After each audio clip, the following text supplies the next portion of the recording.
Good morning. It is about 7:30 in the morning, Saturday, January 30th.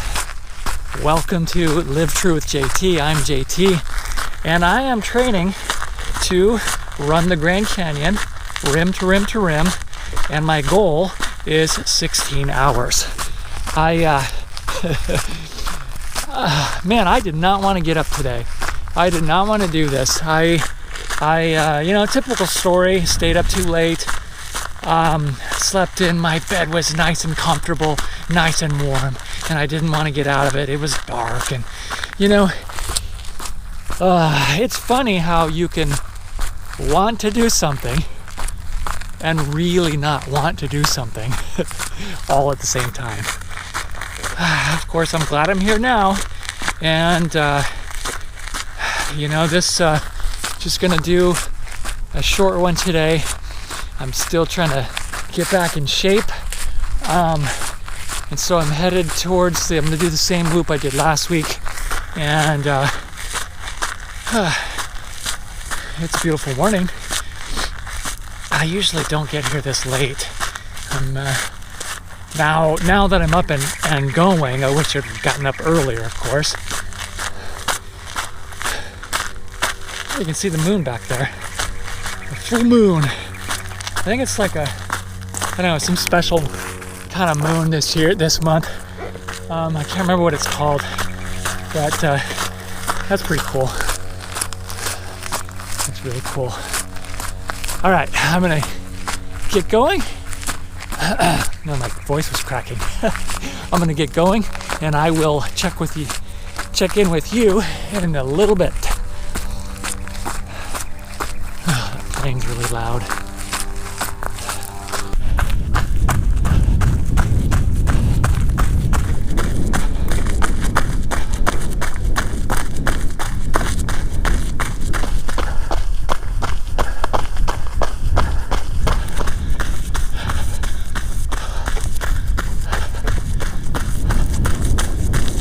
Well, I'm feeling a lot better today. It's pretty awesome. My legs feel pretty good, but my lungs, they're still struggling. And I just haven't had to do much work for a while. COVID's certainly a thing, but I think I'm in the clear pretty good. I'm feeling better. And I'm glad I didn't skip today. I wanted to really bad, but of course, I said this before, you guys know what I'm talking about, where you don't want to do it, then you do it, and you're like, oh man, I'm so glad I did. Of course that's the way. That's the case today. It's beautiful out here. We've had a lot of rain the last week. The desert has gotten a shower. And everything's still a little bit wet, and the sun is shining and it's making things sparkle, and it's just really magical. So it's just really beautiful morning, nice and peaceful, and it's just great. And my lungs again are not they're lagging, so I'm trying to push it a little bit, not too much, trying to push it a little bit, put a little pressure on my lungs, so they gotta, get back up to speed, start getting remember what they're supposed to be doing. So I'm going a little faster today. I'm headed up towards the mountain, and already back towards the parking lot. I want to talk a little bit about the Grand Canyon, a little bit about the time. So if you've seen these videos, and you know that I have done it before. If you haven't seen these videos, I'll tell you, the first time I went to go do the Grand Canyon, it was in 2015. The goal was 24 hours. I failed. I only made it halfway. I went back in 2 years later, 2017, and was able to do it in 20 hours and 38 minutes, if I remember correctly. And 2018 had an epic fail. That was crazy. I went there and I had some problems, and the rangers kept me at Phantom Ranch overnight. So I had to hike out the next day, and it took, the total time was 30 hours.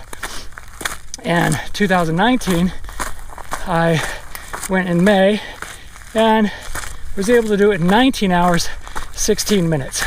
And so the question is, and someone asked me this recently, you want to take 3 hours off of that time? It's like, no, 3 hours and 16 minutes. Yes, I do. And that does sound like that person was thinking.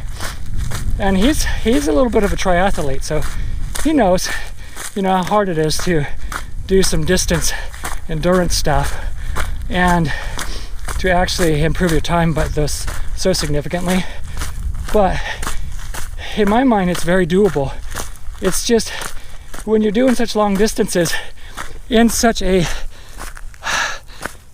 such an extreme place, there's a lot of variables. There's a lot of variables. You have your own variables, your fitness level, whether you're going to have a good day or not, your eating, how your stomach's going to respond. You have, are you getting enough water? Are you hydrating correctly? Are you getting enough calories? Are you getting enough electrolytes? Then not to mention, you have, and who knows if you're going to have a good day. You can do all the training that you want and get in really good shape, and just for some unknown reason you don't have a good day. And that just happens sometimes. The other thing is you've got the variables in the canyon. The terrain, there could be, and the weather, the availability of water. My friend Carl Dobbins, if you've been watching the videos, once again, you know who he is. One of my very best friends. I've known him for more than 20 years. He's more like a brother, actually. And he went there one year. I wasn't able to go because I was sick. And I think that was the year my mother-in-law was in the hospital too, so that was kind of tough. But anyways, he went there and there was no water. There's water in the creek and the river and stuff, but usually you can stop and fill up your water bottle because they actually have plumbing down there. It's crazy. But he had to stop and filter his water, and that took a significant amount of time. He had a really good time that year too. He did 16 hours and 55 minutes, so just under 17. If he didn't have to stop for water, a couple other variables, he probably could have hit that time, the 16-hour time. So there's a lot of different things, and the little things make a big difference, right? If you don't eat, you just make that fateful decision to skip a meal, or just stop eating because you don't want to, don't feel like it, then a little while later, you could find yourself in an unrecoverable bonk. And next thing you're 15-minute miles or 10-minute miles or 20-minute miles turn into 35 minutes, 45 minutes, an hour or more. And that can add significant amounts of time. So if you're able to manage those things effectively, you can take a serious amount of time, or you can reduce your time extensively if all of those things line up. If you're able to train enough, have enough fitness, prepare enough, if the weather is cooperating, the water's good, or you have a backup plan for that, you have enough food, you have the right food, and you actually eat it.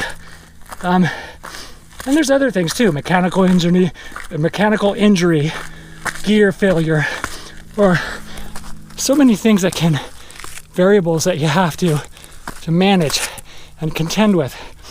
And if you're able to do those things successfully, then you can make some pretty amazing improvements.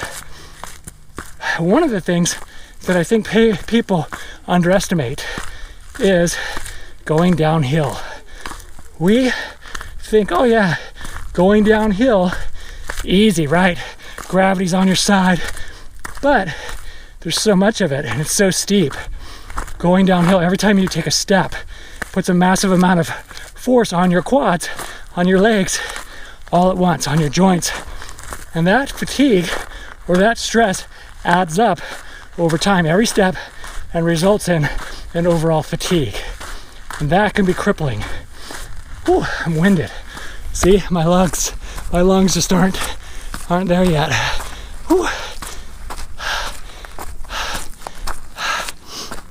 So anyways, those are some thoughts about, okay, well, got to train for all those things, got to take all those things into account, and you put this puzzle together that adds up to the result that you want, if it goes well. So that's one thing that makes it very appealing to me, because it is complicated and it is difficult, and you can't just get off the couch one day and say, oh yeah, I'm gonna go do the Grand Canyon and I'm gonna go do rim to rim to rim. It's just not like that. Or I'm gonna go do a couple hikes to get ready for that and then go do it.